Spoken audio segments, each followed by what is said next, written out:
Today we have a 2017 Ram 1500 Bighorn. It's got the 5.7 Hemi. It was into the shop and they said it needs a cabin filter. We're going to show you where that cabin filter is located and how to replace it. The cabin filter on this Ram is right behind this glove box right here, not up above, but the one that's slower. And you let her drop down and you got to pull this right here, release that and pull it out. It just slides up in there. Then after that, all we have to do is push these in. As you can see, it's got these, push it in and remove the whole glove box.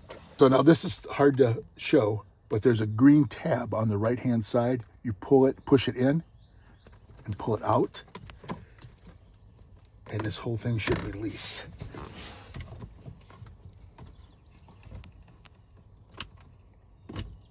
See these tabs? You push this one in. This is sitting in there just like that. You push this one in, and it releases. Your cabin filter happens to be right here. This one hasn't been replaced since, it's got 90,000 on it, so it's never been replaced, I believe. So the nice thing is, this one's pretty easy just to pull right out of there, just like that. See the condition of it. Just like that.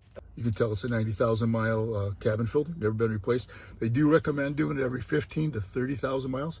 Depends on your conditions or dirt roads or etc. You can actually get them for like 12 bucks. This one's 26. It's supposed to be a little better cabin filter. It's supposed to take out 99% of the irritants and stuff like that. So I'm just gonna make sure that it's the same thing.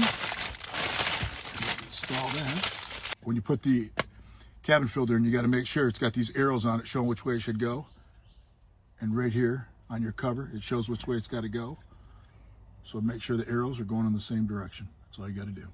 Now all you have to do, once you get it started like that, just push this in right there until it's flush like that. Take the cover, put that up there and clip it into place. So you get this, you kind of push it in one side and just clip it in on the other side like that. We'll reinstall the glove box. You're going to want to hold on to that string. Push it in to go past those. And then put this right here on the side so it locks into place. Just like that. Goes up. Then your glove box will shut again. And that's all it takes to do an air cabin filter on a 2017 Ram 1500 with a 5.7 Hemi.